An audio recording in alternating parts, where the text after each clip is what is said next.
आप ये video YouTube पर देख रहे हैं तो हमारे चैनल को सब्सक्राइब करें और बेल आइकन को दबाना ना भूलें।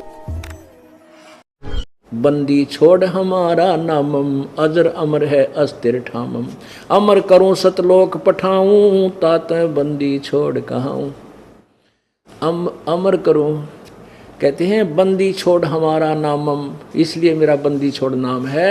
और अजर अमर हमारा अस्थिर ठामम, अजर अमर सदा रहने वाला वो शाश्वत स्थान सतलोक है हमारा स्थान, वहां से हम आते हैं। और पीर पैगंबर कुतुब ओलिया सुर नर मुनिजन ज्ञानी, एत्या को तो रा ना पाया ये काल के बंधे प्राणी। हे बंदी छोड़, और इस वाणी को यदि सदग्रंथों को ना दिखाकर ये दास बोला तो कोई नहीं माने, नो कहते तो मेंटल है, वही बकवास करे है। लेकिन ब्रह्मा विष्णु महेश और ये व्यास जी जैसे और वशिष्ठ जी जैसे, क्या इनको भी ज्ञान नहीं था? कै का ज्ञान नहीं था वेदों का, इनको केवल डले होकर चले गए। और वही हमारे सदग्रंथ, वो तो सतयुग के ब्राह्मण है। सतयुग में ये मुनि वशिष्ठ जी ये तो सारे यही तो थे, और यही पुराणों को सत्य मानते थे। हम पवित्र हिंदू धर्म के अनुयायी, और हमारे सदग्रंथ क्या बता रहे हैं और हमें अब क्या ज्ञान दिया गया? आउट ऑफ सिलेबस हमें पढ़ा गए वो हमारे नकली गुरु। अब हमने उस तत्वदर्शी संत की इस वाणी को समझना है। बजरी बंदते हैं सोए, कहे बिन बंदगी क्या हो, बांधे पवन का गुटका के धूम्र पान क्यों लटक्या। अब भक्ति तो गलत करो थे, भक्ति साधना तो शास्त्र विरुद्ध कर ही रहे थे। ये धूम्रपान और बीमारी ला ली, सुल्फा पियो मारे चलो ठाजे ढूंढा है, कोई भांग पीवे कोई कुछ करे, न कोई यो पाप और इकट्ठा करने लगे। साधना तो थी जोशी थी, चलिए पाप ना करते, कुछ बुराइयां तो बचे रहते, वो और इकट्ठे कर लिए काल ने, जो है ना फंसा दिया दूनी बोली आत्माओं को। खुसरों के कहाँ है बंद, मूर्ख समझते नहीं अंध, एक मुकुटधारी चोर बनखड़ की जिएंगे मोर। परमात्मा ने कहा, जो कोई था आपने देखा होने मांगने आते हैं कई, एक साधु का बना के वेशभूषा, ऊपर मोर का चंदा ला कर मुकुट पहन कर नो साधु बन के आते हैं कोई किसी वार को। कहते हैं एक है मुकुटधारी चोर बनखंड कीजिएगा मोर। कहते हैं डट जा थोड़े दिन में, तेरे असलिए मोर का चंदा ला देगा काल, तने मोर बना देगा जंगल में। अब भक्ति कर नहीं रहा, बकवादों में घूम रहा है, दुनिया को ठग रहा है। कहते हैं वो बनखंड में कीजिएगा मोर, वो मोर बना दिया जाएगा, मोर पक्षी। और कुछ कहते हैं कि भाई केवल ब्रह्मचर्य, आपके गुरु जी क्या गृहस्थी हैं? तो कहते हैं नहीं, गुरु तो भाई ब्रह्मचारी होना चाहिए। परमात्मा कहते हैं परमात्मा पाने के लिए दुराचार बुरा है, लेकिन विवाह शादी बुरा नहीं। क्या बताते हैं परमात्मा के डेरे डांडे खुसरो हो ये खुसरे लेने मोक्ष, ध्रुव प्रहलाद उधर गए बता गृहस्थी में क्या दोष। अपने परमात्मा क्या बताना चाहते हैं कि भाई तुम ध्रुव और प्रहलाद को मोक्ष मानते हो, मुक्त पार हो गए, और वो तो शादीशुदा थे, वो अपने उनके ब्याह करवाए। प्रहलाद का जो पोता था, प्रहलाद का पौत्र राजा बलि था। राजा बलि ने यज्ञ किया था जिसमें परमात्मा 52 रूप धारण करके आए थे, और 10 वर्ष की आयु में उन्हें परमात्मा प्राप्ति होगी थी। उसके बाद युवा हुआ, शादी हुई। इसी प्रकार ध्रुव का कहते हैं डेरे डंडे खुश रहो, अपना जैसा ही परमात्मा ने व्यवस्था की है अपने घर पर हो। शादी कराओ या ना कराओ, भाव ये नहीं परमात्मा का केवल ब्याह कराने से मोक्ष होगा, नहीं। शादी कराओ या ना कराओ, लेकिन साधना ठीक करो।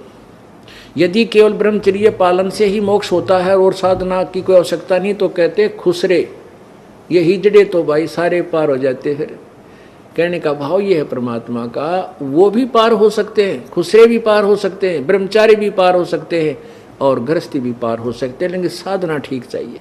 नेक नीति से वो अपनी साधना करे, दुराचार ना करे, बुराई ना करे। एक तो नग्न है नागा जिन्हें नहीं सूझता आगा, एक ये नागा फिरते हैं कति नग्न निवस्त्र। कहते हैं इन आगा नहीं सूझ रहा, इनको यथार्थ ज्ञान ना होने से केवल इसी से अपना मोक्ष मान रहे हैं। सिंगी बांधते से ली के कीजे बैल घर से ली तेली, टोपी कुबरी करुआ के भांडी नाम बिना भरुआ, आकाशी मौन मुद्रा मूल सो तो गए सतगुरु भूल, जंतर धूप गूगल सेव जिन जाना नहीं दिल देव, बैरागी बिहंकर बिहंगम दूर, ये तो चाल स्वानम शोर, जैनी जन्म क्यों हारा के दरगे बीच मुकारा, जलाली पड़ा जम के जाल या तो भिन्न दो जख चाल, मनसा मूल है माही के लाग्या माया लागी गलबाही, मदारी मदन का सिक्का के नाम बिन खात हैं धक्का, सतनाम बिन सब धक्के खा रहे हैं, सच्ची साधना उनको नहीं मिली। मदारी मदन का सिक्का के नाम बिन खात हैं धक्का, गलरी गाल क्यों पीटे के सतगुरु संत ना बैठे। अब तू कहते हैं क्या वाद विवाद करता फिरता है, तेरे को सतगुरु यानी परम संत नहीं मिले जिस करके तू अपना जीवन व्यर्थ कर रहा है। बाकी बाट है भोंदू के भूले तुर्क और हिंदू, कहते हैं उस यथार्थ भक्ति मार्ग को हिंदू और तुर्क अर्थात मुसलमान दोनों ही भूले हुए हैं। गैबी गैब का डंका के मकरी मन बिच मक्का, काबे की लखाऊं राह मस्तक मसीत है अल्लाह, कुफरी छाड़ दे कुफरम सरे का होए चलो नफरम, गऊ को मार मत भाई के माटी मांस मत खाई।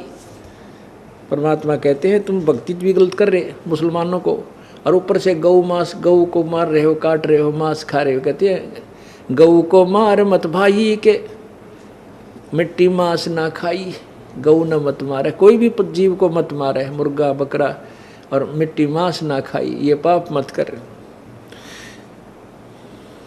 दिल को साफ कर हक्का लगे नहीं गैब का धक्का, हिलवानी हनोज न मारे जो तुझे चाहिए दीदार है। दिल को साफ कर हक्का यानी अपने दिल को सच्चे ढंग से साफ कर ले, ताकि तेरा कोई परमात्मा की चोट ना लाग जा, तुझे ऊपर कोई कैर ना टूट जाए। इसलिए अपने आप को साफ कर ले, बुराई त्याग दे, भक्ति ठीक कर। मने को पीस ले महीन सतगुरु का करो आकीन, कहते इस मन ने तू अच्छी तरह रगड़ ले, ठीक ढंग से ज्ञान से समझ ले, और अपने तत्वदर्शी संत का यकीन कर, विश्वास कर, जो तुझे सत ज्ञान देता है। बोलो सतगुरुदेव। परम पिता परमात्मा सर्व सृष्टि रचनहार कुल मालिक कबीर देव कबीर प्रभु अल्लाहु अकबर हक्का कबीर, वो हमारा परम पिता है, हम सभी आत्माओं के वो मालिक हैं, हम उसी के अंश हैं। अपने के लिए दुखी अपने ही हुआ करते हैं। वो परमात्मा हम काल के जाल में फंसी हुई दुखी आत्माओं को देखकर यहाँ इस काल के लोक में आते हैं, और यहाँ आकर के अपनी जानकारी आप ही बताते हैं। क्योंकि काल भगवान ने प्रत्येक प्राणी को अपने जाल में फंसाया हुआ है, और जाल में जो फंसाता है वो मिसगाइड रखता है। जाल में वही फंसता है जो यथार्थता से अपरिचित हो। तो हम यथार्थता से अपरिचित होकर के इस काल के जाल में फंसे हुए हैं।